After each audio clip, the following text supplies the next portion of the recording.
నమస్తే, welcome to our channel.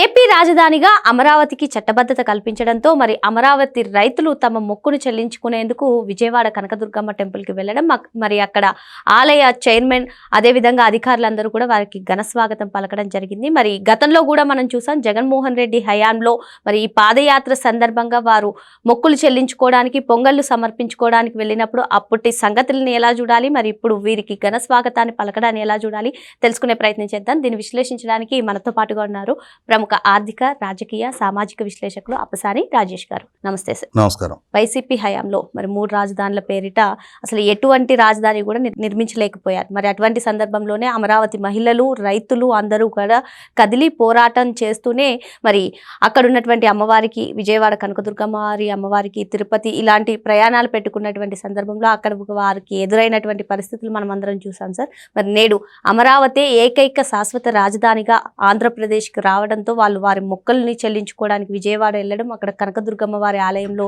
వారికి ఘన స్వాగతం లభించడం, మరి నాటి పరిస్థితులని నేటి పరిస్థితులని ఎలా చూడాలంటారు? ఇప్పుడు అదే అమరావతి రైతులు, అదే అమరావతి ప్రాంతం, అదే విజయవాడ కనకదుర్గమ్మ వారి ఆలయం, అవే వారే రైతులు. వాళ్ళు ఆ రోజున ఇలానే మొక్కుబడి చెల్లించుకోవడానికే బయలుదేరారు. వాళ్ళు ఎవరిళ్ళు ముట్టడికి వెళ్ళాల, ఎవరిళ్ళ మీదకి రాళ్ళదాడి చేయాల, ఇంకెవరికి వ్యతిరేకంగానూ ధర్నాలు, నిరసనలు చేయలే. వాళ్ళు శాంతియుతంగా తమను తాము హింసించుకుంటూ, తాము అవమానాలు ఎదుర్కొంటూ, తమ కష్టాలని పేదవాడి కోపం పెదవికి చేటు అని చెప్పని తామే మౌనంగా భరిస్తూ సహిస్తూ తమ నిరసన తెలియజేశారు. కానీ ఆ రోజున జగన్మోహన్ రెడ్డి గారి ప్రభుత్వం ఒక ప్రభుత్వాన్ని నమ్మి, ప్రభుత్వం ఇచ్చిన పిలుపు మేరకు స్పందించి ప్రభుత్వంతో ఒప్పందం చేసుకొని వారసత్వంగా తమకు దక్కిన ఆస్తుల్ని ప్రభుత్వానికి సరెండర్ చేశారు. సహజంగా ఇరువురు వ్యక్తుల మధ్య ఒక ఒప్పందం జరిగి ఒక కాంట్రాక్ట్లో ఎంటర్ అయ్యి ఆ తర్వాత ఎవరైనా అందులో ఆ కండిషన్స్ ఉల్లంఘనకు పాల్పడితే ఏం చేస్తారు? ప్రభుత్వాన్ని అప్రోచ్ అవుతారు, చట్టాన్ని అప్రోచ్ అవుతారు, న్యాయస్థానాన్ని అప్రోచ్ అవుతారు. Breach of promise, breach of contract, ఇట్లా వాగ్దాన ఉల్లంఘన జరిగింది అని చెప్పని ఇరువురు వ్యక్తుల మధ్య అంశాన్ని అయితే న్యాయస్థానం దృష్టికి తీసుకెళ్తారు.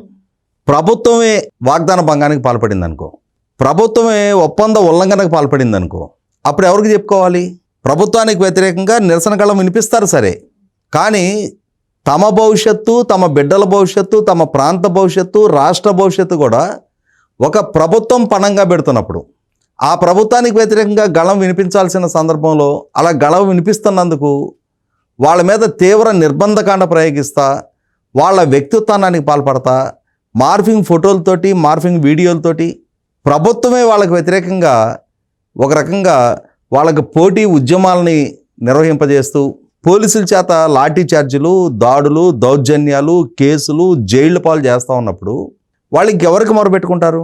అంతిమంగా ఆ భగవంతుడే ఉన్నాడు, ఆ భగవంతుడే అన్నీ చూసుకుంటాడు అని చెప్పని ఆ అమ్మవారికి మొక్కుకున్నారు. వాళ్ళు కాలినడకన అమ్మవారి దగ్గరికి వెళ్ళి వాళ్ళ మొక్కుబళ్ళు అంటే అమ్మవారికి పొంగళ్ళు చెల్లించాలి అని చెప్పని వాళ్ళు బయలుదేరారు.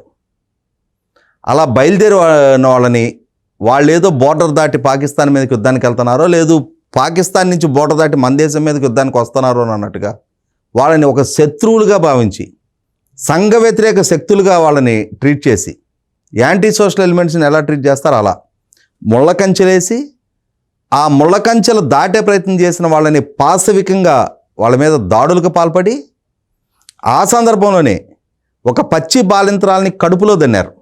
రీసెంట్గా నేను మందడం గ్రామానికి వెళ్తే ఆ రోజు బాధితురాలుగా ఆ బాధ భరించలేక ఆ అమ్మాయి ఆవేదన, ఆ ఆక్రందన మనకి ఇప్పటికీ ఆ ఫోటోలు కనిపిస్తూ ఉంటాయి. ఆ అమ్మాయి తల్లి కలిశారు నాకు. ఇప్పటికీ ఆ అమ్మాయికి మళ్ళీ గర్భం దాల్చలేకపోయింది, గర్భసంచి దెబ్బతింది. పోలీసు బూటు కాళ్ళతో ఆమెను కడుపులో పెట్టి తంతే. ఇప్పటికీ ట్రీట్మెంట్ ఇప్పించుకుంటానే ఉన్నారు. ఎప్పుడు జరిగింది ఇది? 2020లో జనవరి నెలలో జరిగిన సంఘటన.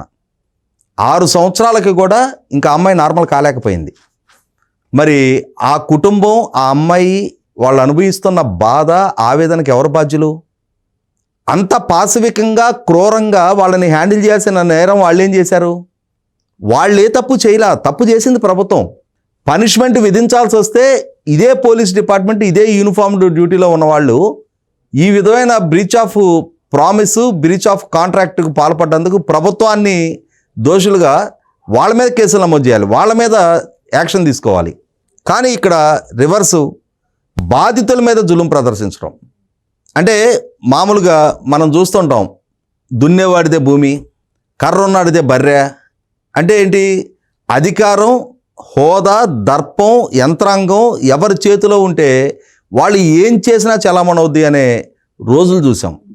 దానికి వ్యతిరేకంగా మీరు ఇందాక ప్రస్తావించినట్టుగానే వాళ్ళు అమ్మవారిని దర్శనం చేసుకోవాలి అనుకున్నారు, చేసుకొని ఇవ్వలేదు. మరొకసారి ఈ విధమైన దాష్టికానికి పాల్పడ్డారు. మరొకసారి అమ్మవారి దర్శనానికి బయలుదేరితే ప్రకాశం బ్యారేజ్ మీద ఇప్పుడు రాష్ట్ర మహిళా కమిషన్ చైర్మన్గా ఉన్న రాయపాటి శైలజ గారు లాంటి వాళ్ళందరినీ బట్టలు చించారు. వాళ్ళు అంతకుముందు న్యాయస్థానం అంటూ దేవస్థానం అని చెప్పని తుళ్ళూరు నుంచి తిరుమల శ్రీవారి సన్నిధికి పాదయాత్రగా దర్శనానికి వెళ్ళాలి అని అంటే వాళ్ళకి అనుమతులు ఇవ్వాల. చివరికి వాళ్ళు న్యాయస్థానాన్ని అప్రోచ్ అయ్యి న్యాయస్థానం అనుమతి మేరకు పోలీసులకు అనుమతి ఇవ్వాల్సిన కంపల్షన్ క్రియేట్ అయిన తర్వాత వాళ్ళు పాదయాత్ర మొదలు పెడితే వీళ్ళ మీద రాళ్లదాడి జరుగుద్ది, వాళ్ళకి మేము భద్రత కల్పించలేము అని చెప్పని ప్రభుత్వం హైకోర్టుకి కుంటి సాకులు చెప్పింది. కానీ హైకోర్టు అప్పుడు రాహుల్ గాంధీ గారు 3,500 కిలోమీటర్ల పాదయాత్ర చేస్తూ ఉన్నాడు. అంతకుముందే జగన్మోహన్ రెడ్డి పాదయాత్ర చేస్తున్నాడు. రాజకీయ నాయకులు చేసే పాదయాత్రలకి వేల మంది, లక్షల మంది సమీకరణ జరిగే దగ్గర అక్కడ ప్రభుత్వాలు వాళ్ళకి రక్షణ కల్పిస్తూ ఉన్నప్పుడు 600 మంది రైతులు వాళ్ళు చేసే పాదయాత్రకు రక్షణ కల్పించలేరా, మీరు కల్పించి తీరాల్సిన బాధ్యత మీదే అని చెప్పని పోలీసులకి ఆదేశాలు ఇచ్చి వాళ్ళ పాదయాత్ర కొనసాగే విధంగా చేస్తే వాళ్ళ మీద రాళ్లదాడి ఎవరు చేయలే, పూల పాన్పులు పరిచారు వాళ్ళకి. కానీ ఒక్క ప్రాంతంలో, ఎక్కడ, కాకాని గోవర్ధన్ రెడ్డి ఎమ్మెల్యేగా ఉన్న సర్వేపల్లి నియోజకవర్గంలో, ఆ నియోజకవర్గ వ్యాప్తంగా వాళ్ళు పాదయాత్ర చేసే క్రమంలో వాళ్ళు రాత్రిపూట విడిది ఏర్పాటు చేసుకోవడానికి వీల్లేదు, వాళ్ళ భోజనాల కోసం వంట చేసుకోవడానికి ఆ నియోజకవర్గ పరిధిలో అనుమతి ఇవ్వలేదు. వేరే ప్రాంతంలో వంట చేసుకొని ఇక్కడికి తీసుకొచ్చుకొని నిరసనగా వాళ్ళు నడి రోడ్డు మీద మట్టిలో భోజనం వడ్డించుకొని తిన్నారు. ఆ తర్వాత అమరావతి టు అరసవెల్లి అని చెప్పని ఇంకొక యాత్ర పెట్టుకున్నారు. అలా పెట్టుకుంటే తణుకులో ఆ రోజుల్లో మంత్రిగా ఉన్న కారుమూరి నాగేశ్వరరావు అతను పోటీ ర్యాలీలు తీసి వీళ్ళ మీద ఉద్రిక్తతలు పెరిగే విధంగా చూసి రాజమండ్రి వెళ్ళిన తర్వాత రాజమండ్రిలో అక్కడ ఎంపీగా ఉన్న మార్గాని భరత్ అతను నీళ్ళ బాటిల్స్, పెట్రోల్ ప్యాకెట్లు వాళ్ళ మీద విసిరి, చెప్పులు విసిరి, వాళ్ళు రైతు మహిళలు, రైతు కుటుంబాలకు సంబంధించిన మహిళలు, వాళ్ళు అరసవల్లి దేవస్థానానికి వెళ్తున్నారు. వాళ్ళు ఎవరిని ముట్టడించట్లా, ఎవరి మీద దాడి చేయటంలా, ఎవరిని ధర్నా చేయటంలా, పాదయాత్రగా 100 కిలోమీటర్లు నడుచుకుంటే వాళ్ళు దేవస్థానానికి వెళ్తున్నారు. వాళ్ళని ఏదో వర్గశత్రువులను చూసినట్టుగా రాళ్ల దాడికి, చెప్పుల దాడికి పాల్పడాల్సినంతటి నేరం వాళ్ళు ఏం చేశారు? అంటే అసలు అంత శత్రువులుగా ప్రజలను పరిగణించాల్సిన అవసరం ప్రభుత్వాలకు ఏమొచ్చింది? చివరిగా రామచంద్రపురం, అక్కడ వాళ్ళ మీద ప్రదర్శించిన జులుం చూసాం. పోలీసుల చేత వాళ్ళ మీద భౌతిక దాడులకు పాల్పడుతున్న తీరు చూసాం. ఆ రోజు అక్కడ ఉన్న డిఎస్పీలు పులివెందుల ప్రాంతం నుంచి అక్కడికి పోస్ట్ చేయబడి వాళ్ళ చేత ప్రదర్శింపజేసిన జులుం చివరికి రైతులు కళ్ళనీళ్ల పర్యంతరం అయ్యి మరి వాళ్ళ యాత్ర విరమించుకున్నారు. ఒక నానుడు ఉంది, ఎద్దు ఏడ్చిన వ్యవసాయం, రైతు ఏడ్చిన రాజ్యం బాగుపడ్డ దాఖలా చరిత్రలో లేదు అని చెప్పని. అటువంటి రైతులని కన్నీరు పెట్టించారు, వాళ్ళని మీద భౌతిక దాడులకు పాల్పడ్డారు, వాళ్ళని క్యారెక్టర్ అసాసినేషన్కి పాల్పడ్డారు. భూములు ఇచ్చిన రైతుల్ని పెట్టుబడిదారులు అన్నారు, వాళ్ళు పెయిడ్ ఆర్టిస్టులు అన్నారు. ఇన్ని రకాల దాడులని తట్టుకొని భరించి సహించి అంతిమంగా మరి ఇన్ని అకృత్యాలకు పాల్పడ్డ ప్రభుత్వం మళ్ళీ తిరిగి 2024లో అదే ప్రజల మద్దతు కోరేటప్పటికి ఇవన్నిటిని పరిగణలోకి తీసుకున్న ప్రజలు 151 స్థానాల నుంచి 11 స్థానాలకు పరిమితం చేశారు. ఇది కళ్ళ ముందు కనిపిస్తున్న యథార్థ చరిత్ర. ఇటువంటి ఫలితాలు విడుదలైన తర్వాత అయినా సరే ఆ నాయకుడికి, ఆ పార్టీకి జ్ఞానోదయం కలగాలి. విభజన జరిగిన రాష్ట్రం, ఆ రాష్ట్రానికి ఒక రాజధాని నిర్మాణం జరుగుతూ ఉంటే ఆ రాజధాని ప్రతిపాదనకు అసెంబ్లీలో ఏకగ్రీవంగా మద్దతు ప్రకటించిన ప్రాంతంలో రాజధాని నిర్మాణాన్ని సంకల్పించుకున్న నాటి నుంచి ల్యాండ్ పూలింగ్కి ఆటంకాలు సృష్టించడం, నేషనల్ గ్రీన్ ట్రిబ్యునల్లో కేసులు ఫైల్ చేయటం, స్విచ్ ఛాలెంజ్ మెథడ్కి వ్యతిరేకంగా కేసులు ఫైల్ చేపించటం, చెరుకు తోటలు తగలబెట్టించడం, అరటి తోటలు తగలబెట్టించడం, అంటే ఎన్ని రకాల కుయుక్తులు, కుట్రలు, నేరాలకు పాల్పడాలో అన్ని రకాలుగా పాల్పడి తమకు అధికారం దక్కిన తర్వాత ఇక్కడే రాజధాని నిర్మాణం చేస్తామని చెప్పని నమ్మబలికి తమకు అధికారం దక్కిన తర్వాత నిలువున ప్రజలను వంచించి రాష్ట్రానికి రాజధాని ఎక్కడా అనే అగమ్యగోచర స్థితి సృష్టించి అంతిమంగా ఏం బావుకున్నావు? 151 నుంచి 11 స్థానాలకు పరిమితం అయ్యావు. ఇవాళ అదే అమరావతికి నీ పాలన నాటి ఇంకొక పరిస్థితుల పరిణామాలు భవిష్యత్తులో తలెత్తకుండా ఉండటం కోసం పార్లమెంట్ వేదికగా ఒక చట్టబద్ధత సాధించిన తర్వాత అదే ప్రాంతం, అదే రైతులు, అదే అమరావతి, అదే కనకదుర్గమ్మ గుడి ఈరోజు వాళ్ళు నాడు మొక్కుకొని చెల్లించుకోలేకపోయిన మొక్కుబళ్ళు ఇవాళ చెల్లించుకోవటం కోసం అదే కనకదుర్గమ్మ ప్రాంగణానికి కాలినడకన వెళ్ళారు. ఈరోజు వీళ్ళందరూ ఆశీస్సులతో ఎన్నికైన ప్రభుత్వం పాలకులుగా ఉండి పాలక మండలి అధికారులు రైతులకి సాదరంగా స్వాగత సత్కారాలు ఏర్పాటు చేసి అలా పాదయాత్రకు వస్తున్న మహిళలకి వాళ్ళ దర్శన భాగ్యం కలిగిస్తూ ఉన్నారు. అంటే ఏ నిర్ధారణ అవుతా ఉంది?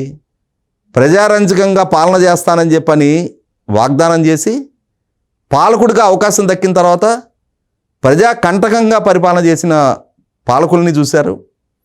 ఇవాళ తమకిచ్చిన వాగ్దానాన్ని నిలుపుకుంటున్న పాలనని చూస్తూ ఉన్నారు. అదే అమ్మవారి దగ్గర దర్శనానికి కూడా నోచుకోనివ్వకుండా లాఠీ చార్జీలు చేసిన నేపథ్యం చూశారు. ఇవాళ స్వాగత సత్కారాలతో వాళ్ళకి దర్శనం ఏర్పాట్లు చేస్తున్న తీరు చూస్తున్నారు. కాలం చాలా బలీయమైనది. మనకు అధికారం, యంత్రాంగం, అహంకారం, కండకవరం ఉన్నాయి కదా అని చెప్పని బలహీనుడి మీద ప్రతాపం చూపిస్తే ఆ క్షణాన బలహీనుడు తన బాధని, తన ఆవేశాన్ని, తన ఆక్రోశాన్ని కూడా వ్యక్తం చేయలేకపోవచ్చు. కానీ సమయం సందర్భం వచ్చిన రోజున ప్రజాస్వామ్యంలో ఓటనే ఆయుధం ద్వారా వాళ్ళు తీసుకునే నిర్ణయం, వాళ్ళు ఇచ్చే తీర్పు ఒకనాడు రాజుల్ని ఇంకోసారి బంటులుగా మార్చగలిగే శక్తి ప్రజలకి, ఓటుకి ఉంది. ఇవాళ అటువంటి ఓటనే ఆయుధం ద్వారానే జగన్మోహన్ రెడ్డి లాంటి పాలకుడిని ఇవాళ అధికారానికి దూరం చేయగలిగారు. తమ లక్ష్యాన్ని, రాష్ట్ర లక్ష్యాన్ని సాధించుకోగలిగారు. ఆ సాధించుకున్న క్రమంలోనే అదే అమ్మవారికి మొక్కుబళ్ళు చెల్లించుకోవడానికి ఇవాళ పండగ వాతావరణంలో సంబరంగా అదే పాదయాత్రన నవ్వుకుంటూ, త్రుళ్ళుకుంటూ వాళ్ళు వెళ్ళగలిగారు. మరో అంశంతో మళ్ళీ కలుద్దాం. Thank you sir.